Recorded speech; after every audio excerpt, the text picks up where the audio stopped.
Welcome to Threads of Enlightenment. As usual, you know how we love to do it here is that once our guest presents, and I love when my guest presents because I look at these folks as modern day sages. These are the ones that have gone through something and they have become awoken and they are now walking and living by principles that have governed their lives. And so we are going to tap into some of that information so that you and I can become better students of ourselves, so that we can become better human spirits while we are visiting here on this planet. Nicoletta, talk to us. Welcome to Threads of Enlightenment. Hi, Ken. Lovely to be here. Thank you for having me. My name is Nicoleta Porojanu. I'm a Romanian British psychologist, therapist, and educator.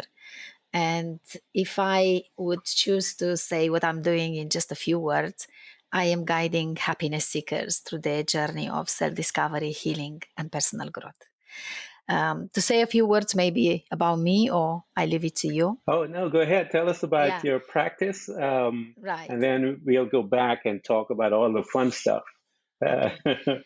So I think it's important to mention that I'm a survivor of childhood trauma and triple negative breast cancer myself. So I come from a place of pain and suffering, like probably all mhm. of us. And I am very interested in authentic human connection. I'm interested in Yes. healing. I'm interested in personal development. And I really love to help my clients to grow conscious awareness, to heal their past, to develop Yes. relationship attunement. Because I feel that in a way, this is the only path towards opening to Hmm. happiness. Yes. And over the past 2 decades in the world of psychology and psychotherapy, I had the joy of guiding countless people, countless happiness seekers in a way Yeah. that struggled in their relationship with a traumatic past or with Mhm. anxiety, with depression, with codependency, sometimes with addiction and different other afflictions or physical illness, to Yes. transition from conflict, from confusion, from trauma and pain into a sense of clarity, into a sense of Yes. happiness and fulfillment. And to do this, I created in time all sorts of programs. And today I'm doing a 360-degree life makeover. It's a program Mhm. that encapsulates all my life learnings in my private, social, and professional life. And what's special about my work, or unique, or my thing, is that I Mhm. create a bridge between psychology and psychotherapy and different other disciplines like Yeah. anthropology, quantum physics, epigenetics, transpersonal psychology, and of course, Eastern spirituality traditions. I think we all need to learn to embrace presence and conscious awareness. And I find that without these disciplines, just looking to the perspective of limited psychology or psychotherapy schools of thought, I feel that we can't actually see the big picture. And Yeah. in my learnings, these disciplines are essential to understanding human life and suffering. So I'm writing my first book. I'm doing an online course. I'm trying to introduce it as a self-therapy course, a Mhm. digital course for people that maybe can't stay in therapy for the rest of their lives, so they have been for a while, or they are still hesitant, to provide them a framework of self-discovery and healing that they can Yeah. use for the rest of their lives without having to attend weekly sessions if they can't do Yeah. it or if Yeah. they can afford to do it. And I'm also the host of my Open to Happiness podcast. Mhm. And I am the founder and the chair of trustees of the mental health charity The Significant You, which operates in England and Wales. It's a project, my gift to the humanity in a way. After Yeah. my illness, I just wanted to give something back to the communities. So that's me in a nutshell. Wow. That's a lot in a nutshell. So let's unpack this wonderful nutshell that you have presented to us. And as I was listening to you, I was trying to a thought came to mind about the people, and I always say to those that are seeking, you have to seek, you have to want it. And once you want it, you will get it because there are certain principles that need to be activated by your desires. And once those principles, once your desire is activated, everything else will come into place. And I always tell people, get yourself together, because once you get yourself together, in this sense, activate your desire. Look at your situation and say to yourself, ask these questions. Do I really want this? Am I happy with this that is presented before me at this time?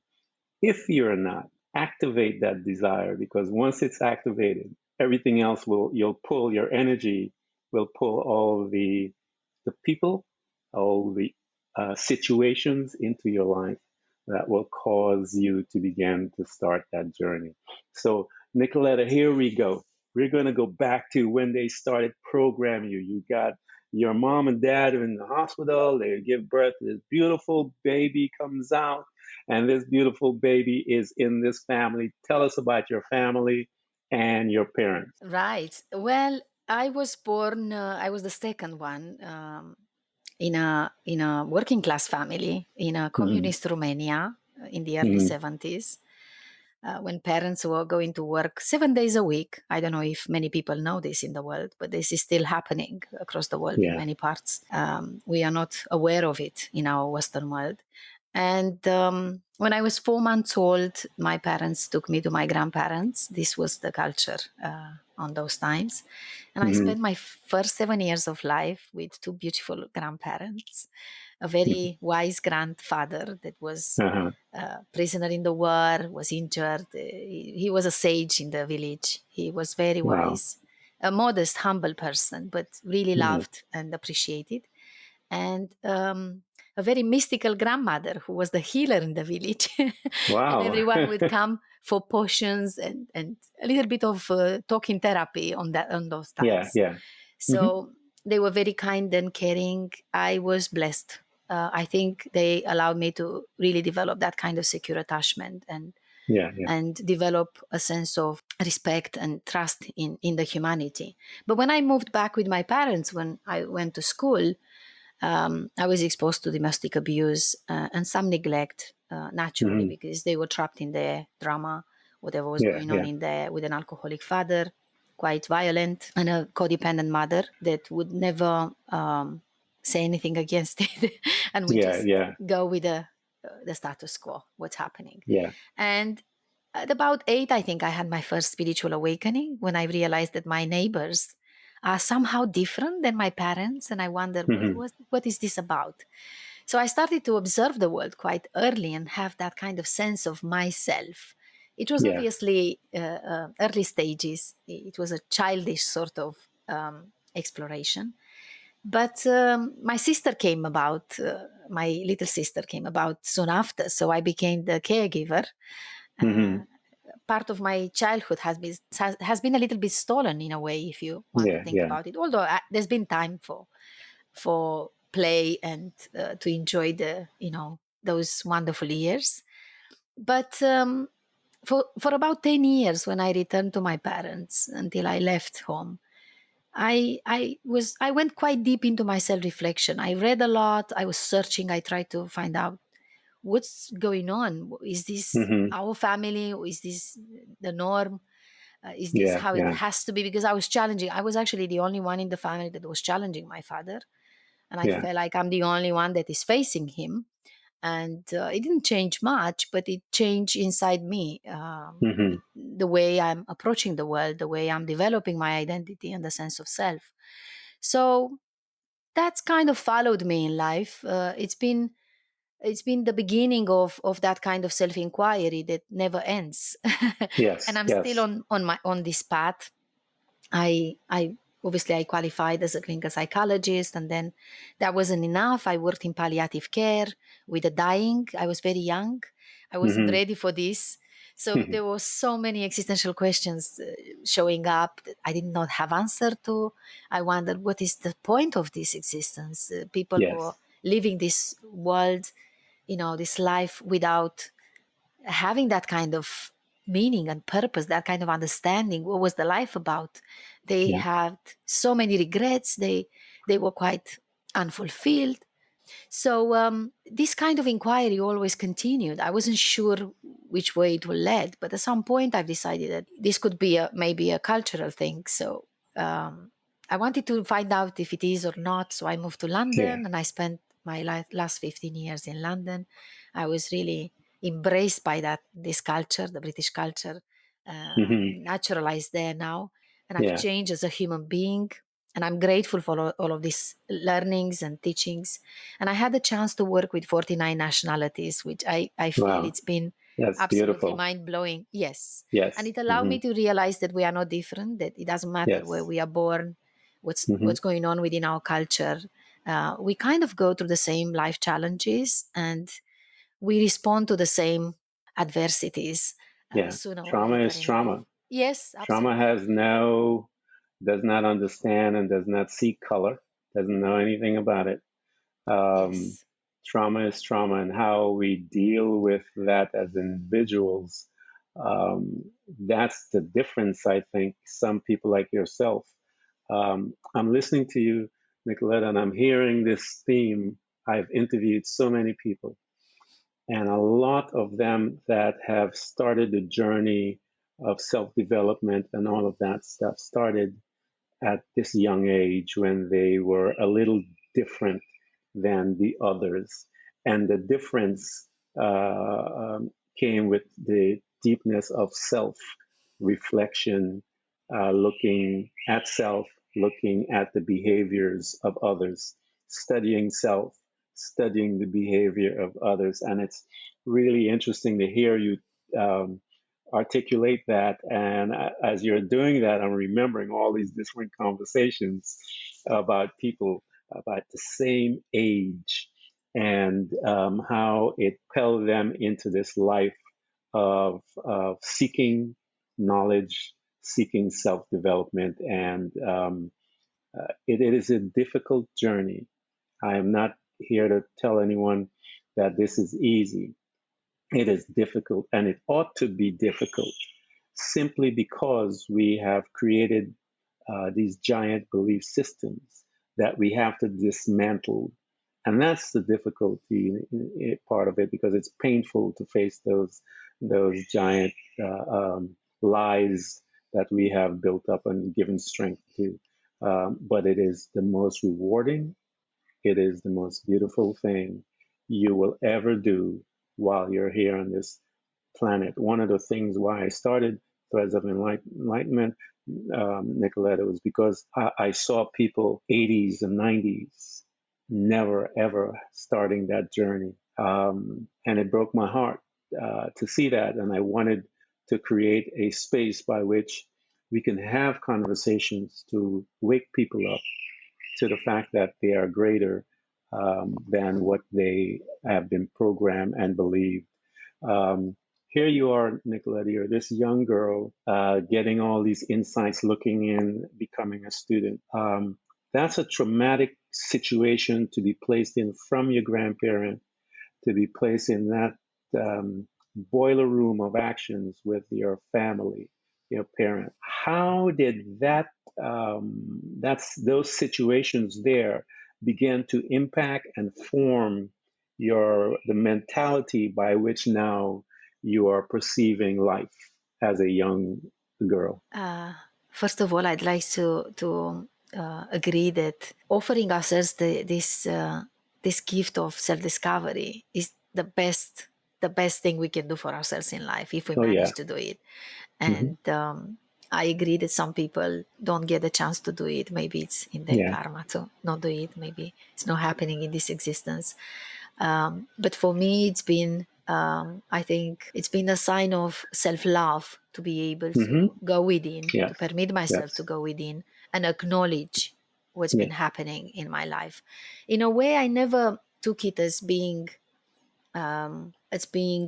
so traumatizing that I can't cope with it anymore, because you develop Hmm. resilience as you go through it. Yeah. And as you're searching for solutions, for understanding, for meaning, you're healing gradually in time, or Hmm. at least you're attempting, or you're keeping the hope Yeah. open. Yeah. So it's been hard. You're right. It's not easy for a child to go through that experience. What was helpful for me was that My father was drinking today, and maybe he was calm and joyful and quite charismatic in a way. Mm-hmm. And then for a few days, we had a very calm atmosphere in the house. So we had some moments of joy and safety in a way. Yes. But then the Mm-hmm. violence will start. And then there will be disengagement for a few days. No one would talk to him when he was Yeah. violent or aggressive or verbally or whatever. So it was a mixture of things. So for me, it was a confusion between who is my father? Is it this kind person that everyone loves when he's Yeah. Yeah. sober, or that Mm-hmm. alcoholic that is becoming a monster sometimes? Yeah. So this splitting was very interesting for me to study in my education, in my training, and it helped me to really understand that we are complex as human beings. We are not Yeah. just this or that.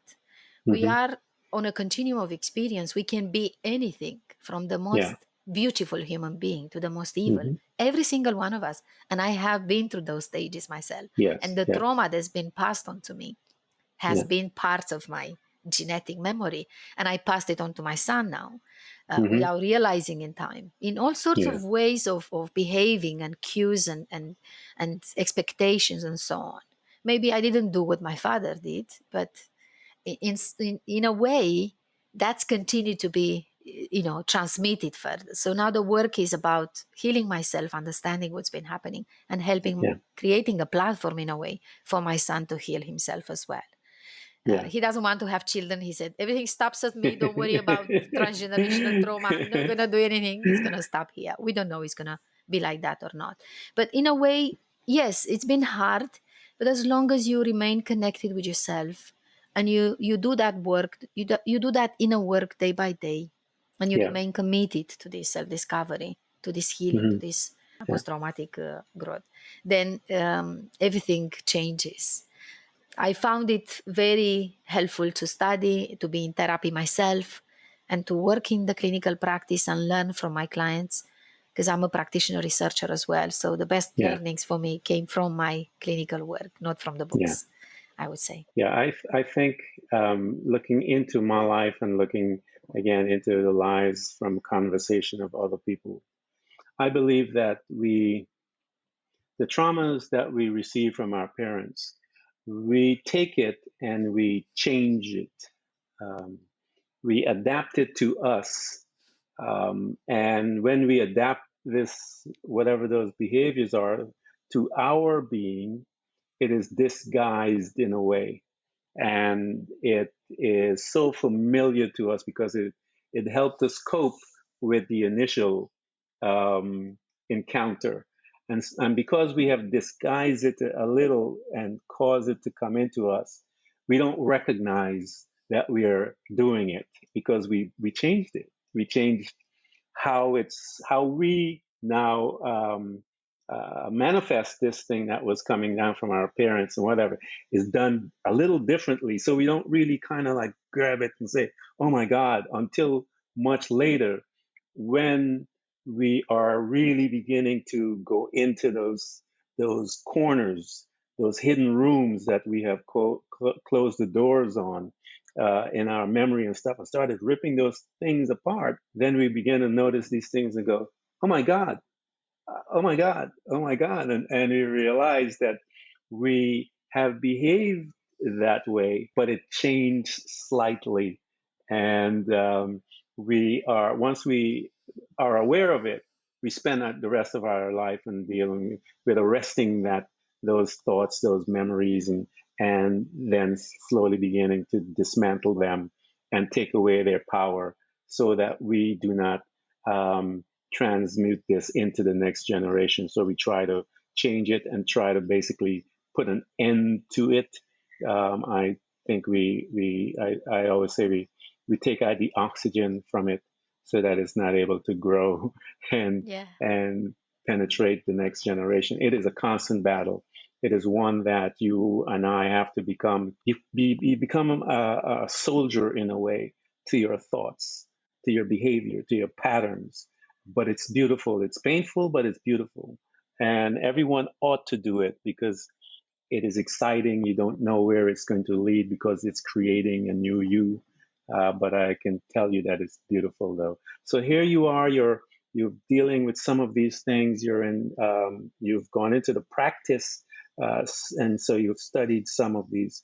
What were some of those, as we had mentioned earlier, some of those thoughts that you had magnified and empowered to grow in your life, to stagnate you in your personal growth as to who you are?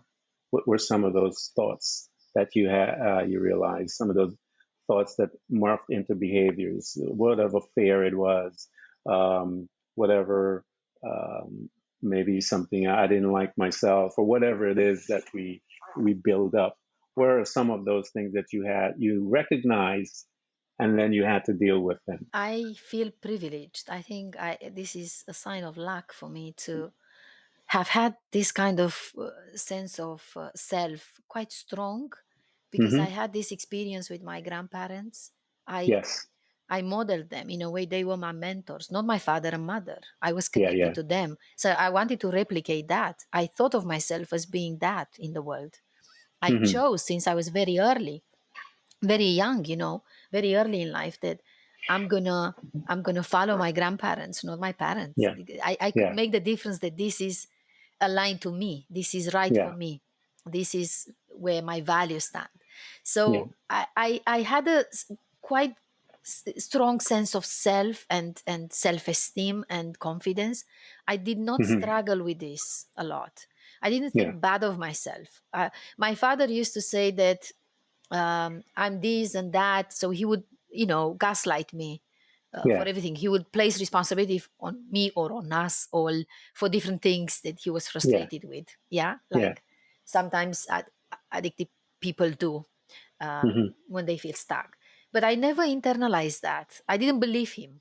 I was Yeah. always challenging That's him good. because I was reading all the Yeah. time, and I had fresh ideas that I could use to counteract Yeah. whatever was coming from him. And he was Hmm. very irritated, and he would read my books. Then when I went to school, he would take my books from the library and he would start reading them to see where do I get these ideas, because he never understood where I get them from.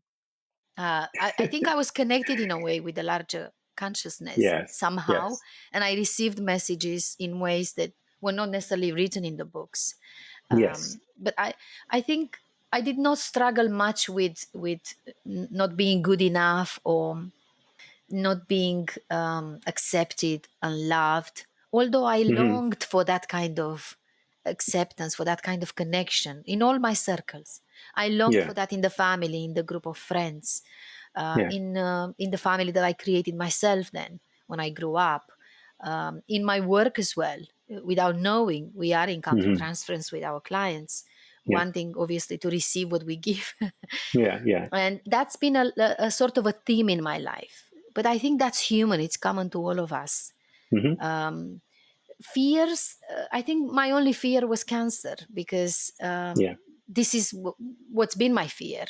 Hmm. Because I worked in palliative care since I was very young, and many of my clients suffered from cancer and they were dying quite early.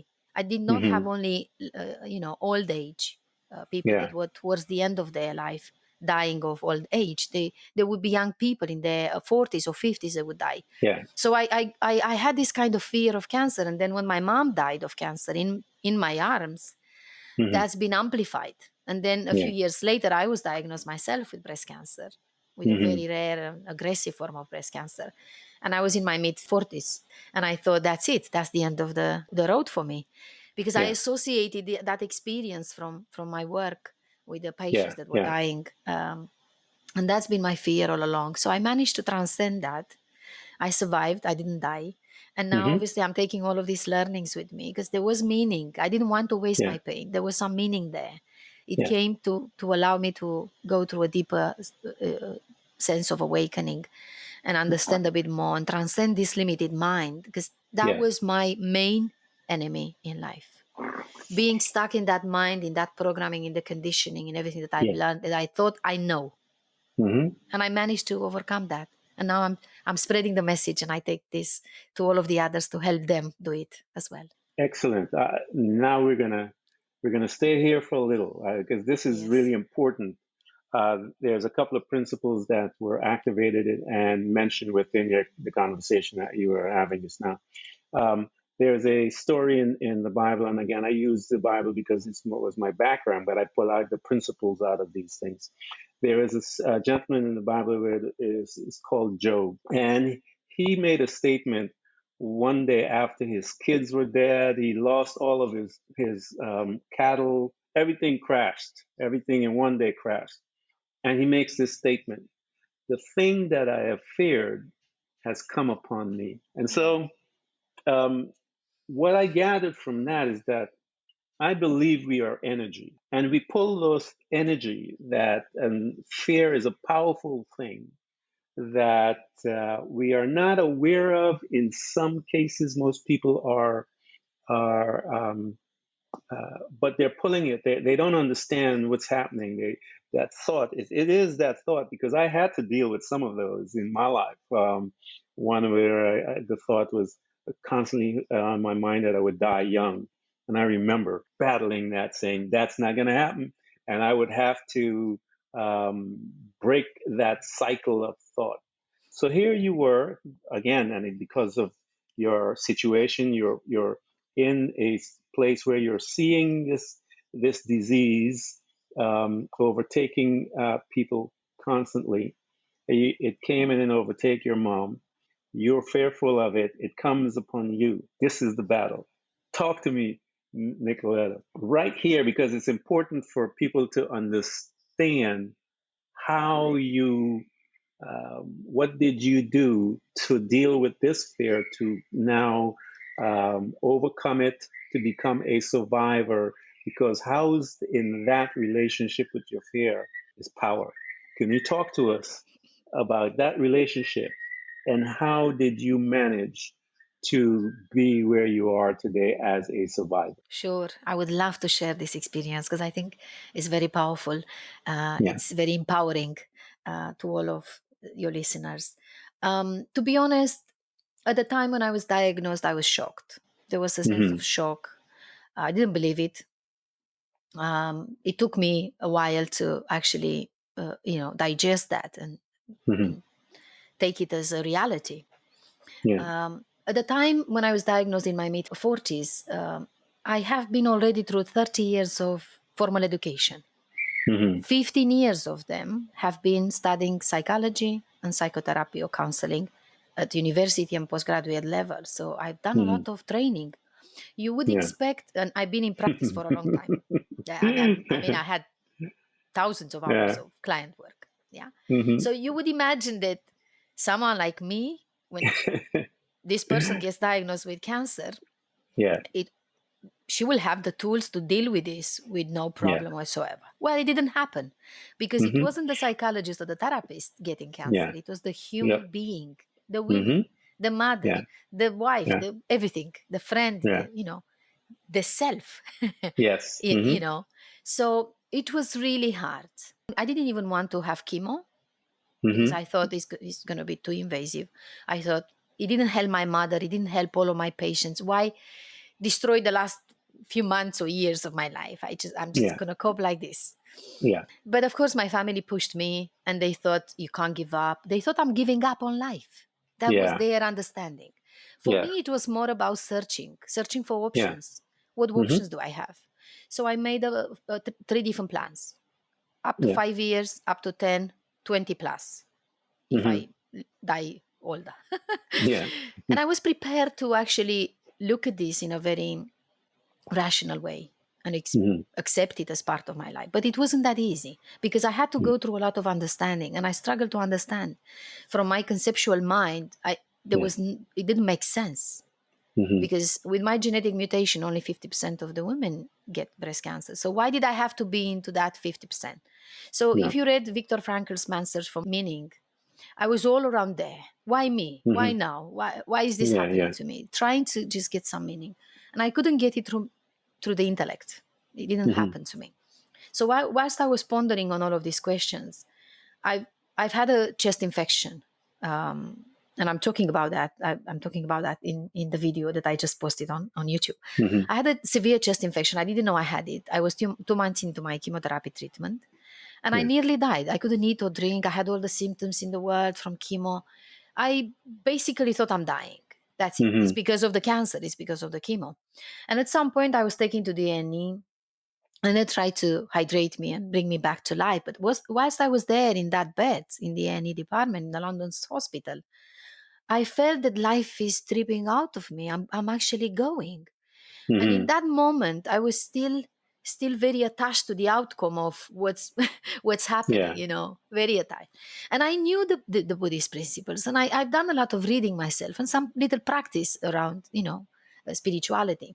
But I couldn't connect with Yeah. the real thing. It was Yeah. always, everything was going on in my, you know, programmed Yeah. mind. And at one point, I've reached that moment of just wondering and asking all sorts of questions. I've realized that the answers are not here in my mind. So I Yeah. transcended the pain and everything I knew, and I surrendered. I said, okay, Mm-hmm. this could be the end. This is the end. This is Yeah. my imminent death. Let's accept it. And that was beautiful. So the Yeah. understanding for me led to acceptance, and then the acceptance went into surrender. And this is Yeah. when I could feel really that I'm making sense of my life experience. This Mm-hmm. came for a reason, to teach me something. Maybe exactly this, that I can't Mm-hmm. stay stuck into my brain, into this Yeah. programming. Maybe I just Yes. need to search for more. I've been Yeah. searching for this for years and years, but I was searching with my mind, with the Yes. same Yes. tunnel mind. I Uh-huh. didn't go out of it. I was afraid to go out of that, Yeah. or I wasn't ready. So, with that learning, I managed to forgive, really. I felt a beautiful feeling of forgiveness towards my parents, trapped in Mm-hmm. their drama, realizing that they have been traumatized by their parents. They have had Yeah. some stuff themselves that they Yeah. haven't dealt with. You know, forgiveness for everyone and everything that maybe wronged Yeah. me in any way. Forgiveness for myself for not Mm-hmm. doing things, or not having, or not awakening earlier, or not showing up for myself, or not Yeah. showing love and Yeah. compassion when I should have. And that changed something in me. That Yeah. ignited a beautiful feeling of healing. It was peacefulness, blissfulness. I never experienced that in that form up until that moment. And that Mm-hmm. night, something happened because I was actually able to heal from that chest infection. I survived my cancer, which was very aggressive. No one Yeah. understood how. I was one of the few people, a very, very small amount of people, that actually get completely Wow. cured, that have no sign. They can be even staged as being this kind of breast cancer. So Yeah. I think there is a lot of wisdom in that story that I'm taking with me in the world. Yeah. And because this has helped me to transform, I'm putting all of these steps that I followed into my Mm-hmm. work now. I call them the 7 steps of real transformation. Because Yeah. if you don't have the understanding, if you can't accept, if you can't accept, you can't surrender. If you can't Mm-hmm. surrender, you're not going to learn anything because you're You're stuck never gonna there. learn. Yeah. If you don't learn, you can't forgive. Yeah. You can't forgive the others just by saying I'm forgiving the people that Yeah. have hurt me. And if you Mm-hmm. can't forgive, I think you can't heal. I Yeah. think this is, for me, now that I'm applying this for years and years in my work, and my clients get the benefits, I can see that it's working. And for Yeah. me, this is everything. It's just Yeah. unbelievable that I discovered this. And it might not be for everyone. It might not be, for everyone in the world. But at least if I can help one person, it's good enough. One person at a time, it's fantastic. It's for everyone, Nicoletta. One of the chapters in the book that I told you about, Threads of Enlightenment, is about forgiving others. And in the midst of forgiving others, you have to forgive yourself first before you can forgive the others. Because um, until you do that, until you forgive yourself, because we are hardest on ourselves more than anyone else can ever be to us. And I always encourage people to learn to love yourself, to learn to be kind to yourself. There is a necessity in being kind to yourself, because if you can be kind to yourself, you can then be kind to others. If you are not kind to yourself, you cannot be kind to others. You're pretending. Is kindness is something from deep within you. It is not a smile and a fake thing. Kindness is a real force. And until you begin to look first at the self, everything else is a game, I think. Um, but you mentioned in your presentation of that story You visited so many principles that is just incredible. And I use the example of letting go. Letting go and the connection between the mind and the spirit, I call it, where it is, we program the mind, and there's this thing about the uncertainty of letting go. That because what we're doing when we come to that place, we're unhooking from the understanding of the mind. And we are now going into a space that is unfamiliar to us because all my life I've been, I got this mind of mine, and now the spiritual aspect. And I use this story because again of my background, and I know a lot of people don't look at it that way, but I look at it this way. That's why I utilize some of the principles from the Bible. We have Jesus as an example. He's in this garden and he is praying and he don't want to die, and his father wants him to die. He says this is a part of the plan, and he's in this garden and he's sweating blood, going, I don't want this. I don't want this. I don't want this. It says this man was sweating blood, Nicoletta. And then he eventually came and he said, okay, I'm going to do this. I don't want to do this, but not my will, but your will be done. And so you and I, all of us, have to visit this place of letting go. And it's a difficult place. The reason why you sweat and blood, because it's a difficult place to be. Because you're now entering into a place that you're not familiar with, you don't have control of. And we are all control freaks. I get how you put it, you know. Yeah. So when we are making this transition from the mental aspect to the spiritual aspect, and when you drop into that, there's so much power in that area that from him dying, he's able to affect the world. And so you and I have to come to this place of surrendering, and it is difficult because it is unknown. But in that space is tremendous power. In that space is healing. In that space, you claim your forgiveness. In that space, you got your healing. In that space, you got your connection. You came out a different person once you've surrendered. And that is the key to people, I say. You'll come out a different person. But in my life, I'm learning this particular thing, Nicoletta, and I tell people, you and I must have a declaration of faith. And let me explain what that means. It is something that a statement that you and I have to make. We'll come to it. And that statement will govern our life. It'll govern our behavior. It'll govern how we study. It'll govern how we move.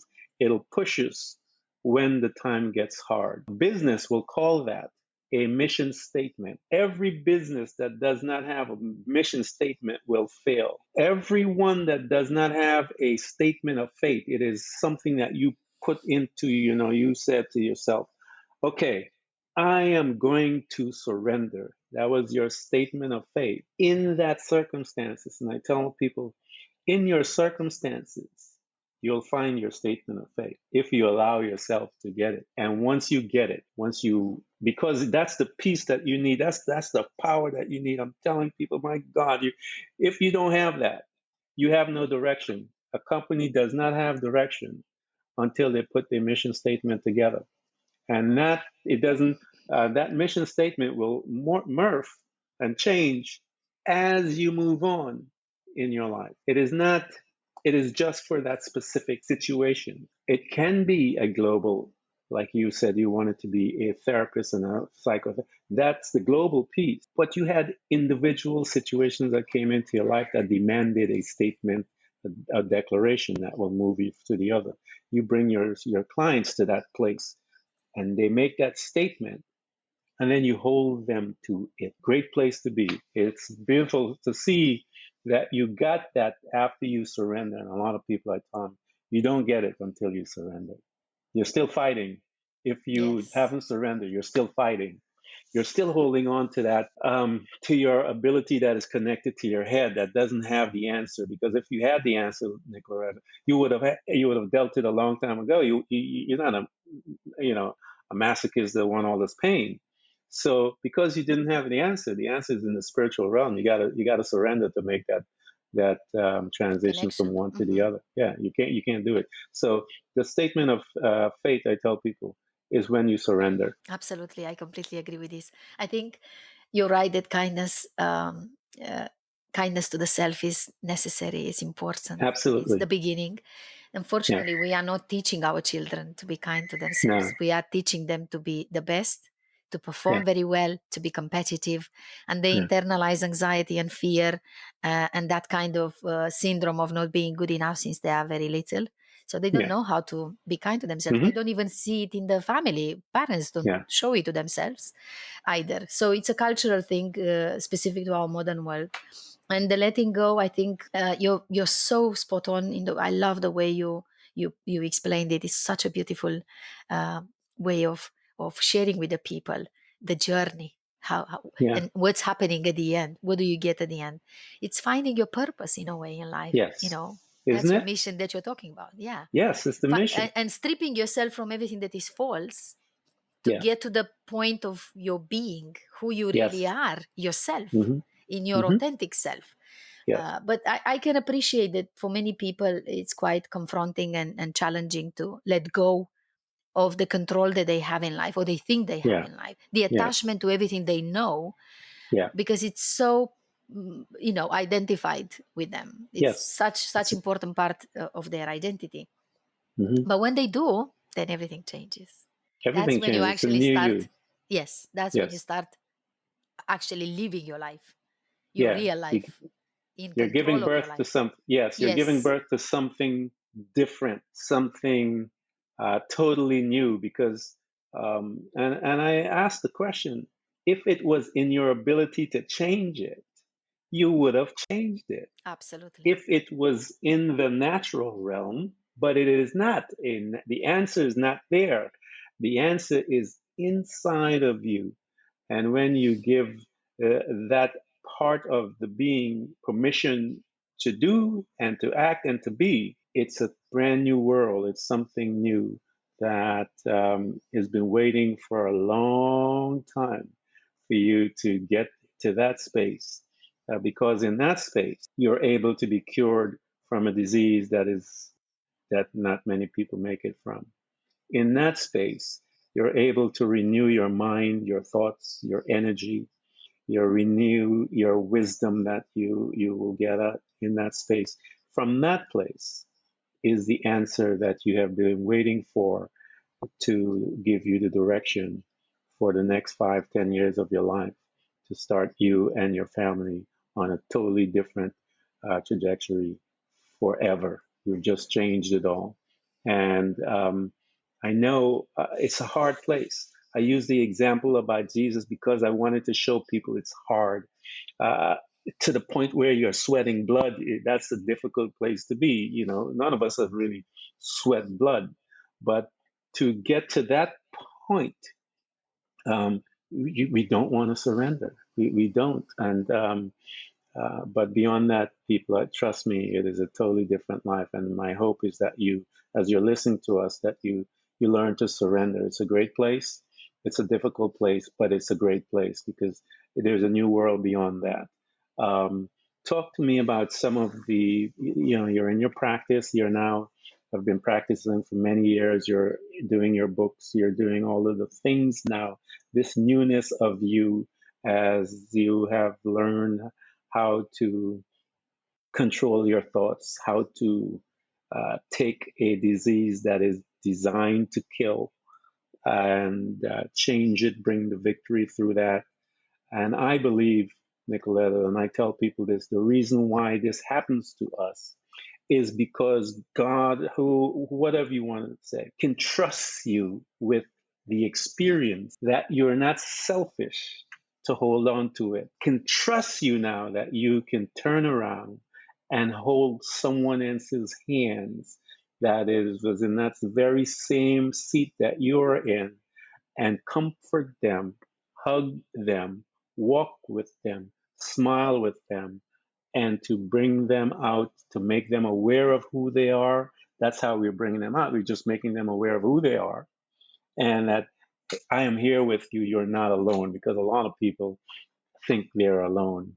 And I believe that because you've been through those things, you are able, the energy that you would dissipate when you're speaking and dealing with that subject is one powerful thing that will go into that person's spirit and ignite them. They'll look at you and go, wow, oh, yeah. And because nobody can take it away from you. Yeah, sounds so wonderful. Well, now I feel that this is my purpose in life. This is why I'm Yeah. here. It took me Yeah. a while to find it.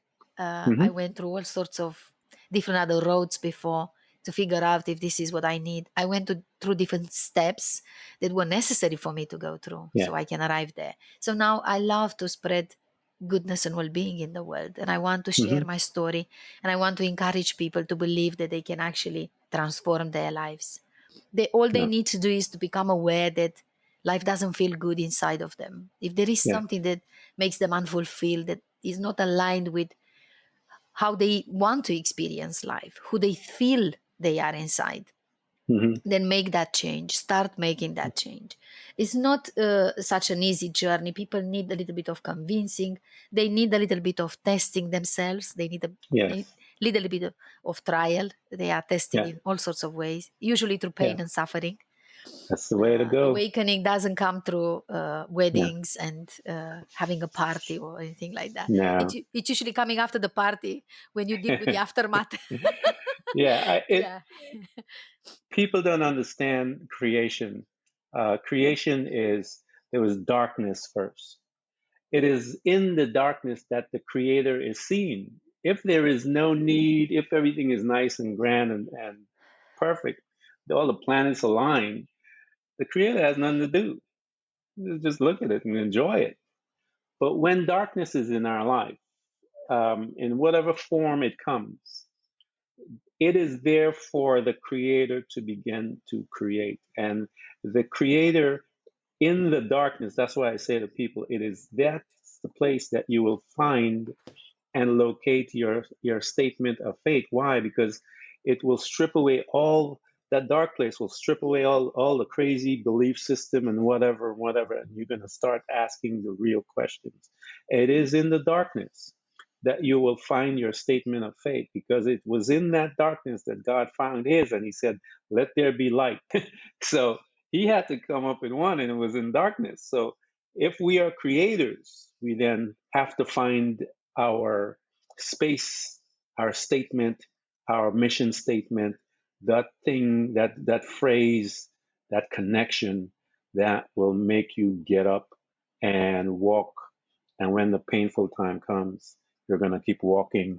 When the wind blows and it's cold, it's freezing, you're going to keep walking, because you are saying that phrase, nope, I'm not done yet. And you will keep moving. There's a scripture that Christianity, they quote all the time, and they misquote it because the original language doesn't say what they quote. It says, decree a thing and it shall be established. But the original language said, decide a thing. You have to decide it first, Nicoletta, before you can decree it. So it says, decide a thing and it shall be established. And that is where you get your statement of fear in your darkness. Once you have decided that thing, I trust me, you will pull the energy, you will pull the people, you will pull the circumstances into your life to make that thing that you have decided a reality. It is how it works. Yeah, yeah, absolutely. I think you need to make yourself available for a Yes. for this self discovery and healing and Yeah. personal growth first. Because if you don't want to have it, if you don't really create space in your life for this, Yeah. it's not happening. And at the end of the day, every single human being deserves a bright future. Yeah. Yeah, and they deserve a satisfying job and career. They deserve, to be loved and love others. Hmm. They deserve to have happy relationships and resolve Yeah. their conflicts. They deserve to live in harmony with themselves, with their families, with the other people, with the world. And we see what's going on in the world right now. It's not always Yeah. happening, and it brings a lot of sorrow in our hearts. And everyone deserves to start their days with joyful and Hmm. excited, looking forward for this beautiful unfolding that is happening. This is a gift. Every second is a gift. It's Every a new day. life. Yeah, Yes. absolutely. And I think in order to do this, it requires a little bit of um, openness um, towards vulnerability and Yeah. discovering and facing some aspects, some facets of our being, and some aspects of our past that haven't been, uh, totally pleasant, I would say. Yes. And Yes. just confronting those and accepting them, Yes. integrating them as part of our full whole self, because we're not just the good part, we're everything in one, and we should accept Yeah. that that's how we are, but also remember that the only power we have is our choice. We Yeah. have the And love choice to yourself. decide. Yes, we Yeah. have the And choice love to yourself. decide whether we Yes. love ourselves or not, whether we Yeah. trust ourselves or not, whether we consider ourselves valuable or not, whether we want to go on for our dreams or not, if we want Mm. to create our own future or let other people, make history in our life. It's all about a choice. That's the Yeah. only power we have. And then That's it. having this power, it allows us to go on different roads. It's a Yeah. choice that we're making, which way we want to go. And we, Yeah. in a way, we create our own life. We That's create right. completely. Decide a thing. Decide a thing. Exactly, exactly, exactly. Decide a thing. You cannot. Yes. The principle is you cannot oscillate back and forth. You cannot. If you oscillate back and forth, there is no power within that, because it doesn't have the bullseye to hit, because it's moving back and forth, it's a moving target. But once you have decided a thing, the power of your decision is what we're talking about. It will manifest. That's the principle, and I think we are in the state that we are because we haven't decided a thing yet. But in a Yeah. way, we have decided, because we whatever we've decided has it will establish, even if we decide to change our life or just to be proactive in with our thought life and decision making, or not, we just drift along. But in either form that you are living today, you have decided something. But the question is, are you happy? Are you satisfied? Do you want a change? If you want a change, then you need to decide another um, uh, outcome that you want, and it will manifest. And Nicoletta, I wanted to thank you for coming by. It's almost an hour already, Yeah. and this is so easy. It, it's an honor to have you here, because you touch on so much, that it is my hope that those that are listening to this conversation would reach out to you, to get in touch with you. Those that are suffering cancer, any kind of disease, even beyond that, talk to her, have her give you insights, feelings, emotional things that she can walk with you, so that she can guide you in your current state, so that you can become victorious. Um, uh, Reach out to her, guys, in every format, and then we will present those things where you can get to her, so that she can take you to that next level, so that you can become a better human being, because she has the positive, good stuff. I think I'm going to take some of those, and I'm going to change my life myself, Carol. Thank you so much for coming by at Self-Enlightenment. Thank you so much, Ken, for having me. It's been a privilege to be here with yourself and your listeners. I encourage everyone to live from truth, live from your truth, and open to happiness, because this is the only way you're going to live from peace, not from tension. Best wishes to all of you. Thank you. Everyone who's listening to this podcast.